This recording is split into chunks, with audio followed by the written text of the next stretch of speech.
Hello and welcome to another video on cross-border payments. So in today's video, what I'm going to look is at the different networks involved in wire transfer, which is one of the type of cross-border payment. And the cross-border payments, after all, involved is the movement of funds between borders. So especially for business, that even though when it comes to using this alternative that can be challenging or complex, you also need to follow some regulations. There might be some additional fees or hidden fees, as well as you have a risk to navigate. So despite all of this challenge, cross-border payments allow business to reach the new market, find new customers, and grow their business. So if you have the right payment methods and the strategy, you can reduce costs, improve cash flow, and accelerate growth. So with that understanding, okay, all of these are based on Stripe as well as Wise. Where now for the consumer perspective, so everything that I have mentioned before, it was on the business perspective from the Stripe cross-border payment link here. But for the consumer perspective, so again, this involves if the movement of funds between border, but what really matters, like how according to Wise cross-border payment blog, is where that business is located and where the card to pay was issued. Okay, so there are different type of cross-border payment. So you have wire transfer and electronic funds between different banks or financial institutions. And financial institutions, according to Wikipedia, they exist to allow, or they exist to provide a variety of products of lending, deposits, and investment products to business, individual, or both. And you can have is banks and credit union, something that, for example, in South America, credit unions are not that quite common, but in the US, it is. Investment bank, such as JP Morgan Chase, founded in 1799, and the date here is something important, is to understand for how long this player has been on the game, okay, or at least on the industry, the financial industry.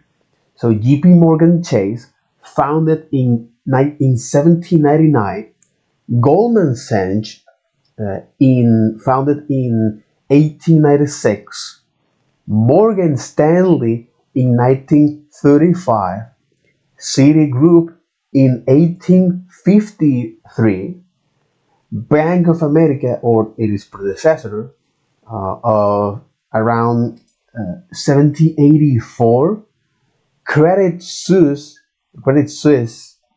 in 1857, and Deutsche Bank 1870. And this is important because most of this bank has over 100 years or a century on that industry. So it's not like this new app, revolutionary app that is, let's say, TikTok or Facebook or all of this social media or social networks. This on the industry or on the financial industry, they have long date. They have been here for a while. Okay. So I look at another financial institution such as brokerage firm, so Interactive Brokers, founded in 1978, Fidelity Investment in 1946, Webull, which is a Chinese, it has a lot of shareholders from China. Webull in 2017, Merrill in 1914, TD Ameritrade in 1971, and Robinhood in 2013. You also have something called the mortgage lender, like Bank of America, PennyMac, and MBCK.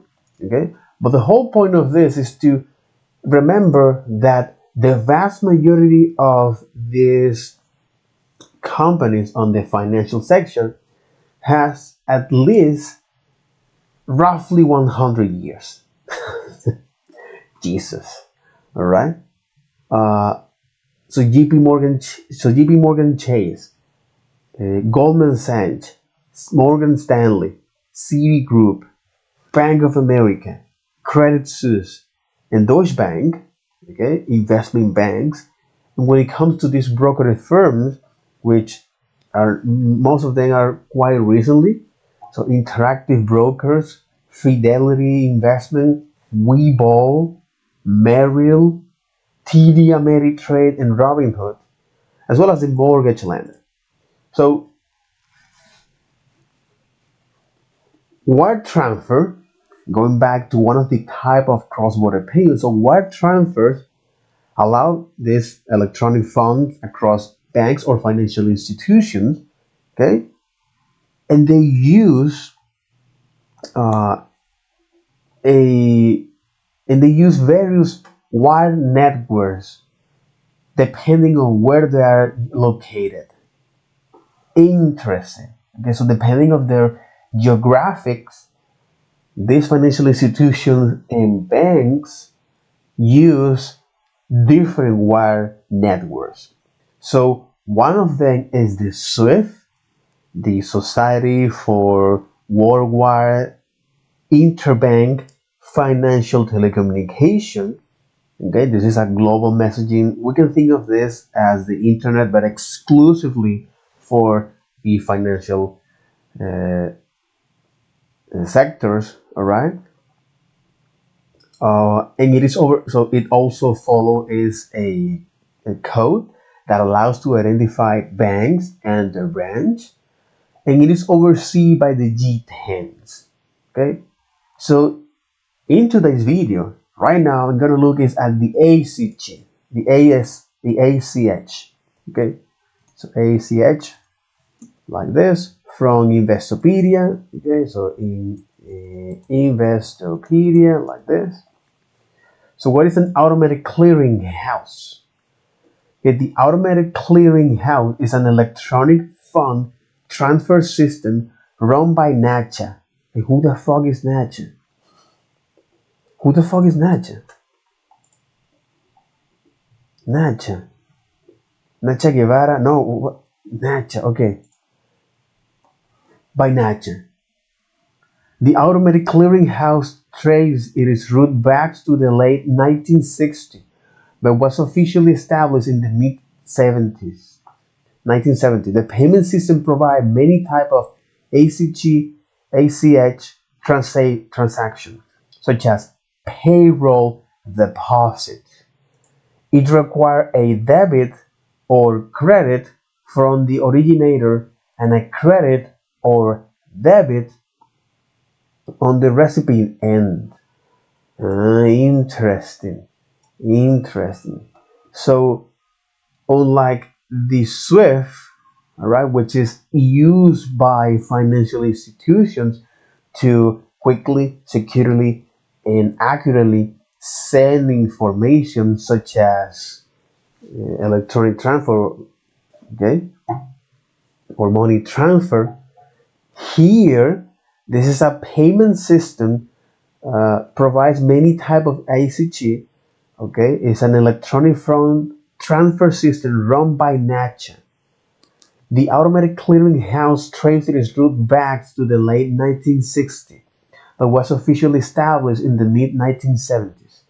The payment system provides many types of ACH, ACH transactions, such as payroll debt deposit, but it requires a debit or credit from the okay.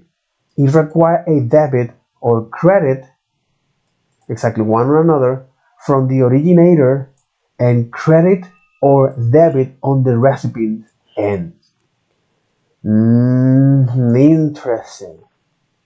So here it doesn't talk about financial institution and none of that. It talk about is the originators and the recipient. So this is an electronic fund transfer system run by NACHA. I don't know who is NACHA. Uh, so ACH is run by NACHA. But who is NACHA, man? And why the National Automatic Clearinghouse Association? Ah, okay. Nature. Okay. Okay. So this is an automatic clearing house. Okay. It's an electronic fund transfer system run by NACHA. Okay. And it was officially established in the mid 1970s. So it provides many type of ACH transaction, but it requires a debit or a creditor from the originator and a credit or a debit on the recipients.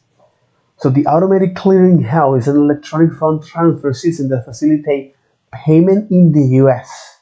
Exactly. Payment in the US. So the automatic clearing house, ACH. The ACH is run by NACHA. Recent rules changes are enabling most credit and debit transactions made through the ACH to clear on the same business day. Interesting. It seems like that doesn't was always like that. So recent rules change are enabling most credit and debit transaction made through the ACH to clear on the same business day. ACH transaction make transferring money quick and easy. But of course, the originator must have a debit or a credit, and the recipients a credit or a debit. I'm assuming that this is an account for it. So bank may limit the amount you can transfer and impose fees. Let me record this. Quiero seguir bailando, Oh, come mejor on, ya man. pido Didi. Me voy sin manejar Okay. y sin pagar de más. Hoy me voy con The Automated Clearinghouse Sorry about that. Sorry about that. Okay. Network, also called the ACH network, is an electronic funds transfer system. It's been run by the former National Automated Clearinghouse Association, National National Automatic Clearinghouse Association. or NACHA, since 1974. NACHA. The ACH network acts as a financial hub that helps move money from one bank account to another. Interesting. So he describes it as act as a financial hub. Okay. Act as a financial hub.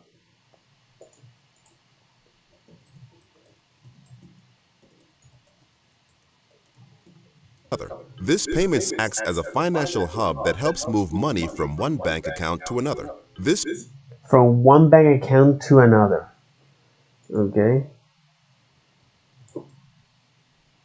So to move money from one bank account to another. payment system provides transactions for bills, payroll, tax refunds, and more.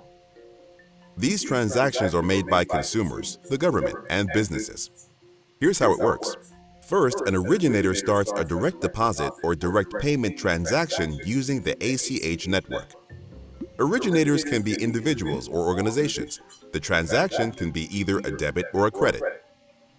Next, the originator's bank receives the ACH transaction. The originator's bank is called the Originating Depository Financial Institution, or the ODFI for short. It batches the transaction with others that are sent out regularly during the day. An ACH operator, either the Federal Reserve or clearinghouse, then receives the batch of ACH transactions with the originator's transaction included. So an ACH operator then receives the batch of an ACH transaction with the originator transaction included. Okay. An ACH operator, either the Federal Reserve or clearinghouse, then receives the batch of ACH transactions with the originator's transaction included. The The ACH ACH operator. operator sorts the set and makes them available to the receiving depository financial institution, also called the RDFI. The recipient's bank account institution sorts with the originator's transaction included.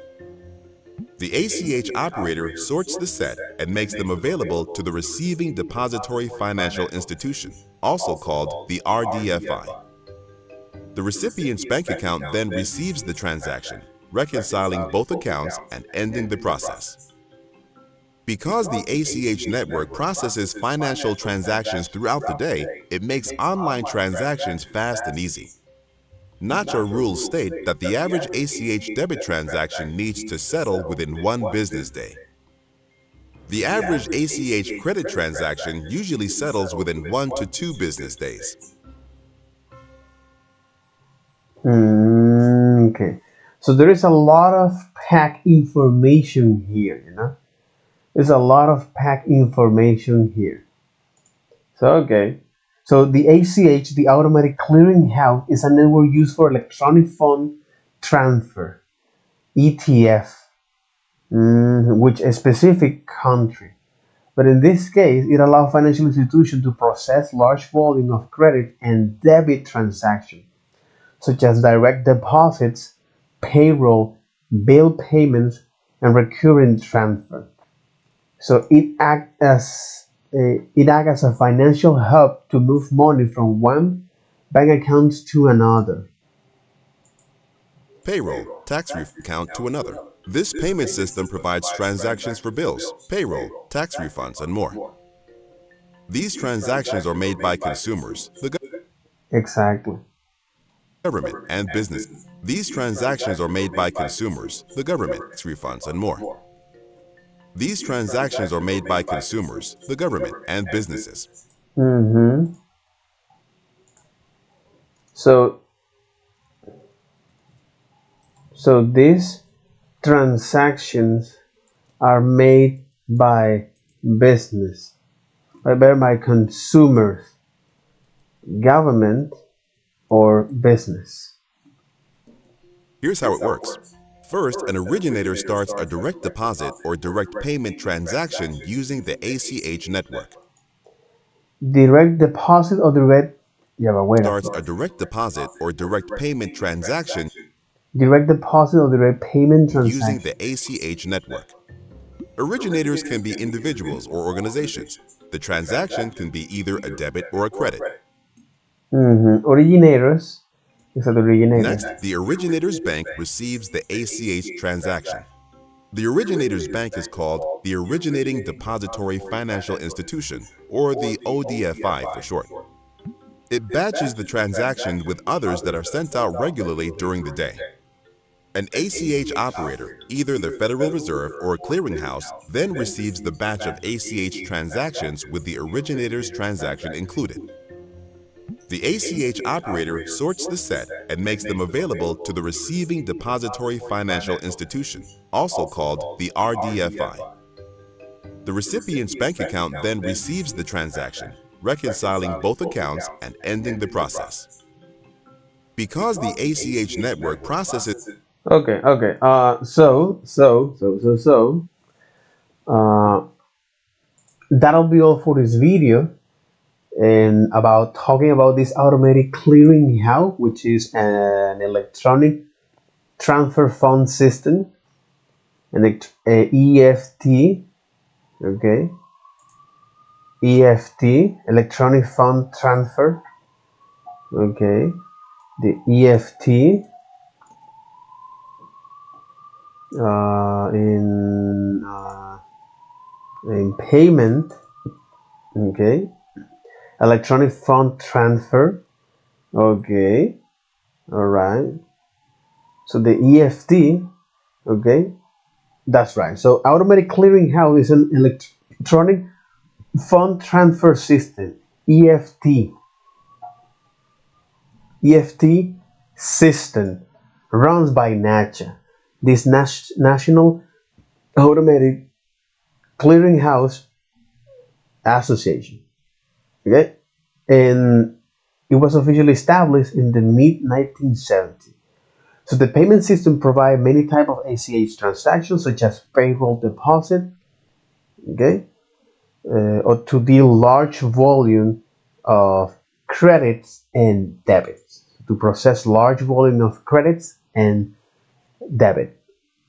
It requires a debit or credit from the originator or on a bank account, okay, and the credit or debit on the recipient ends.